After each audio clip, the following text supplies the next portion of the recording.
مشاجرات صحابہ بیان کرنا، یعنی صحابہ کرام رضی اللہ عنہم اجمعین کے جو باہمی اختلافات تھے ان کو بیان کرنا کیسا ہے؟ یہ سوال مجھ سے کسی نے نہیں پوچھا، لیکن میں نے یہ محسوس کیا ہے کہ آج کل چونکہ اس چیز کی کثرت پائی جاتی ہے کہ اکثر و بیشتر جو لوگ ہیں وہ صحابہ کرام رضی اللہ عنہم اجمعین کے جو باہمی اختلافات ہیں ان کو ہوا دیتے ہیں، کثرت کے ساتھ بیان کرتے ہیں۔ بالخصوص مرزا محمد علی انجینئر ہے اور اس کے جو اسٹوڈنٹ ہیں وہ یہ کہتے ہیں کہ یہ مشاجرات جو ہیں یہ ہم بیان کر رہے ہیں۔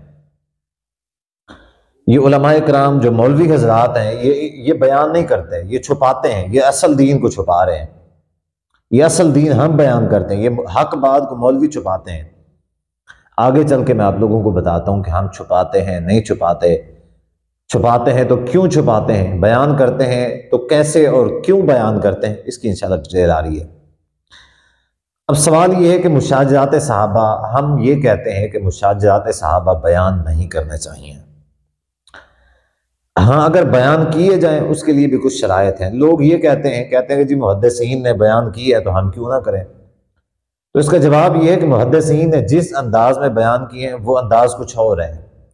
اور آج کل کے لوگ مشاجرات جس انداز میں بیان کرتے ہیں یہ کچھ اور ہے۔ محدثین کے مشاجرات سن کے صحابہ کرام رضی اللہ عنہم اجمعین کے خلاف بغض نہیں آتا۔ اگر محدثین کے مشاجرات سن کے بغض آتا ہوتا تو سب سے زیادہ بغض رکھنے والے یہ جو اہل سنت کے علماء ہیں یہ ہوتے، اہل حدیث کے علماء، دیوبند کے علماء، اسی طرح بریلوی مکتبہ فکر کے علماء، سب سے زیادہ صحابہ کے خلاف بغض رکھنے والے یہی لوگ ہوتے، کیونکہ زیادہ علم تو ان کے پاس ہے، علماء کے پاس ہے، عوام کے پاس تو نہیں ہے۔ زیادہ کتابیں ہم نے پڑھی ہوئی ہیں، ان حالات و واقعات کے بارے میں ہم زیادہ جاننے والے ہیں، ہم زیادہ بغض رکھنے والے ہوتے ہیں، لیکن محدثین نے اس انداز میں بیان نہیں کیا۔ لیکن مرزا محمد علی انجینئر، اس کے جو حواری ہیں، یا دوسرے آج کل کے دور میں روافظ جو ہیں، وہ اس انداز کے ساتھ بیان کرتے ہیں کہ جو بھی بندہ ان مشاجرات کو سنتا اور پڑھتا ہے وہ صحابہ کرام رضی اللہ عنہم اجمعین میں سے کچھ صحابہ کے خلاف، کئی سارے صحابہ کے خلاف دل کے اندر بغض اور کینہ پال لیتا ہے۔ تو اسی وجہ سے ہم کہتے ہیں کہ مشاجرات محدثین نے بیان کیے ہیں، ہمیں بیان نہیں کرنے چاہیے۔ اب ہم کیوں بیان نہیں کرتے، ہمیں بیان کیوں نہیں کرنے چاہیے؟ اس وجہ سے کہ یہ جتنے بھی لوگ مشاجرات کی بات کرتے ہیں، آج کل ہماری عوام کے اندر اتنا علمی لیول نہیں ہے کہ ان کے سامنے مشاجرات بیان کیے جائیں۔ اب ایسے لوگ مشاجرات بیان کرتے نظر آتے ہیں جن بیچاروں کو استنجے کا نہیں پتا، استنجے کے فرائض کیا ہیں۔ تو جن کو استنجے کے فرائض کا نہیں پتا، جن کو نماز کا طریقہ صحیح سے نہیں معلوم، جن کو وضو کا طریقہ صحیح سے معلوم نہیں ہے، جن کو غسل کے فرائض صحیح سے معلوم نہیں ہے،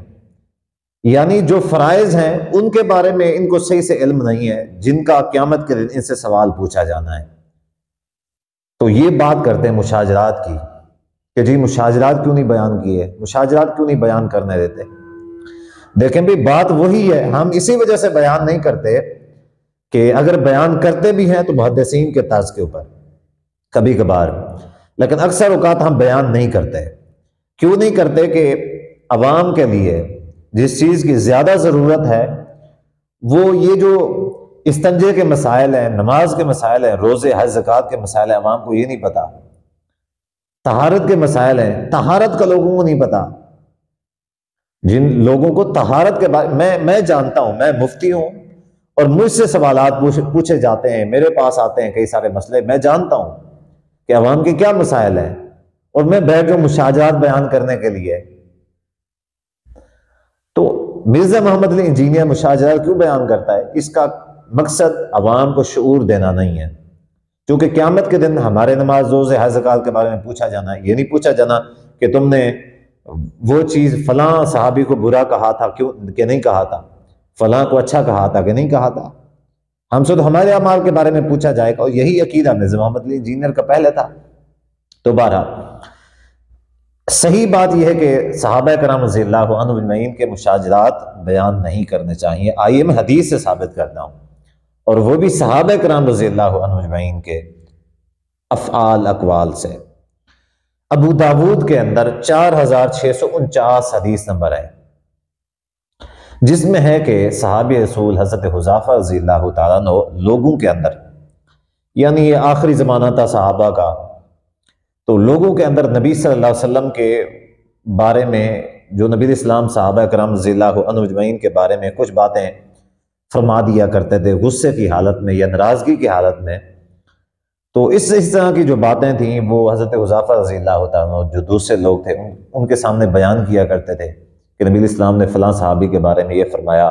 فلاں کے بارے میں یہ فرمایا، فلاں کو یہ فرمایا، فلاں کو نبی اسلام نے ان الفاظ کے ساتھ ڈانٹا۔ تو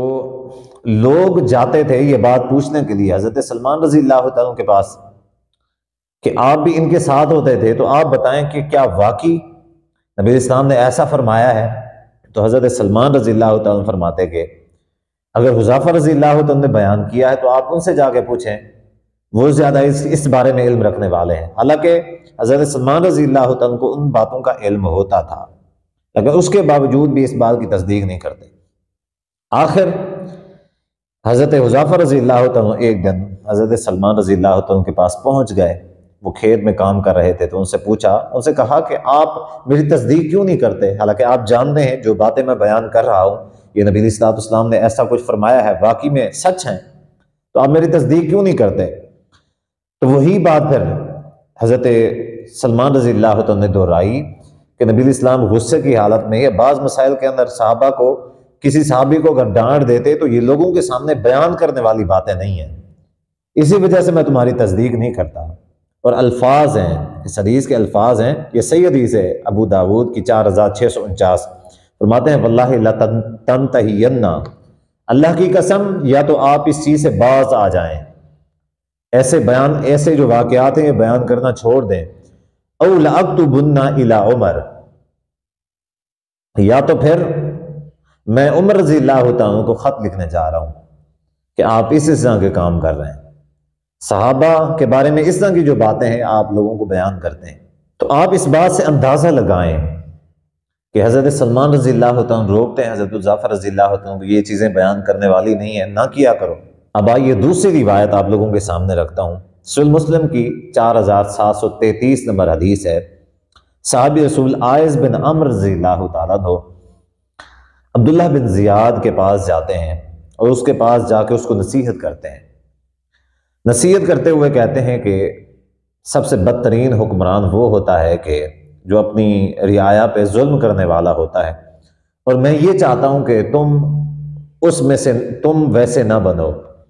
تو عبداللہ بن زیاد گستاخی کے انداز میں کہتا ہے کہ بیٹھ جاؤ، گستاخی کے انداز میں صحابی رسول عائض بن عمرو سے کہتا ہے کہ بیٹھ جاؤ، تم تو نبی علیہ الصلوۃ والسلام کے سب سے گھٹیا صحابہ میں سے ہو۔ تو الفاظ ہیں کہ عائض بن عمرو رضی اللہ عنہ نے فرمایا کہ کیا صحابہ بھی گھٹیا ہوتے ہیں؟ کیا کوئی صحابی بھی گھٹیا ہوتا ہے؟ گھٹیا تو فرماتے ہیں کہ وہ لوگ ہیں جو صحابی نہیں بنے، یا پھر وہ ہیں جو بعد میں آئے ہیں، صحابی تو کوئی گھٹیا نہیں ہے۔ تو گویا کہ اس نے عائض بن عمرو رضی اللہ عنہ گھٹیا اس وجہ سے کہا کہ یہ سب سے آخر میں ہی، جو آخر میں ایمان لانے والے صحابہ تھے انہی میں سے شامل تھے، تو اس وجہ سے اس نے گھٹیا کہا۔ اور یہ جو مرزا محمد علی انجینئر بدبخت ہے، یہ بھی سیدنا معاویہ رضی اللہ عنہ کے بارے میں کہتا ہے کہ معاویہ شے کوئی نہیں۔ تو میں یہ کہنا چاہتا ہوں وہی صحابی رسول عائض بن عمرو رضی اللہ عنہ کے الفاظ کہ صحابی، سارے صحابی عظیم شے ہیں اور تو کوئی شے نہیں ہے، تیری کوئی حیثیت نہیں ہے۔ مجھے بہت سارے لوگ کہتے ہیں کہ مفتی صاحب آپ مرزا محمد علی انجینئر کے بارے میں کچھ سخت زبان استعمال کرتے ہیں۔ میں کہتا ہوں کہ ایسا بندہ، اب دیکھیں یہ جو حدیث ہے عائض بن عمرو رضی اللہ عنہ والی، انہوں نے کوئی بھی اس کے لیے رعایت نہیں رکھی، انہوں نے فرمایا کہ کوئی صحابی گھٹیا نہیں ہوتا، گھٹیا وہ ہیں جو صحابی نہیں بنے، یا گھٹیا وہ ہیں جو صحابہ کے بعد آئے۔ تو اگر معاویہ رضی اللہ تعالیٰ مرزا محمد علی انجینئر بدبخت کے نزدیک کوئی شے نہیں ہے، تو یہ کیا شے ہے؟ یعنی اس پرفتن زمانے کے اندر یہ 15ویں صدی کا یہ بدبخت، یہ عظیم شے ہے، اور اس خیر القرون کے جو صحابی رسول ہیں وہ شے کوئی نہیں ہے، جس کے فضائل احادیث کے اندر موجود ہیں، سب سے بڑی فضیلت کے وہ صحابی رسول ہیں۔ تو بہرحال یہ جو میں نے آپ لوگوں کے سامنے دو حوالے رکھے ہیں، اس سے یہ ثابت ہوتا ہے کہ مشاجرات صحابہ بیان نہیں کرنے چاہیے، اور ان لوگوں کو بالخصوص بیان نہیں کرنے چاہیے جن لوگوں کو استنجے کے فرائض کا نہیں پتہ، جن کو نماز کے فرائض کا نہیں پتہ، روزے حج زکوٰۃ کے فرائض کا نہیں پتہ، طہارت کے فرائض کا نہیں پتہ، اور وہ مشاجرات صحابہ کے بارے میں علماء کے خلاف بدزبانیاں کرتے ہیں اور یہ کہتے ہیں کہ جی علماء نے ہمیں بتایا نہیں، ان مولویوں نے چھپا کے رکھی ہوئی تھی باتیں۔ پتر میں ان سے کہتا ہوں کہ پتر پہلے استنجے کا طریقہ سیکھ لو۔ اور یہ جو مرزا محمد انجینئر ہے، یہ بیچارہ خود میں چیلنج کے ساتھ پہلے بھی کہہ چکا ہوں اور اب بھی کہتا ہوں، اس کو استنجے کے فرائض کا نہیں پتہ۔ چیلنج دینے والا کو آئے، میں چیلنج قبول کرنے کے لیے تیار ہوں، میری طرف سے چیلنج ہے، اس کو استنجے کے فرائض کا نہیں پتہ۔ اس کو یہ باتیں سکھائی گئی ہیں روافظ کی طرف سے کہ یہ جو مشاجرات ہیں اس طریقے سے، اس انداز سے بیان کرو تاکہ صحابہ رضی اللہ عنہم اجمعین کے خلاف لوگوں کے اندر بغض اور نفرت پیدا ہو۔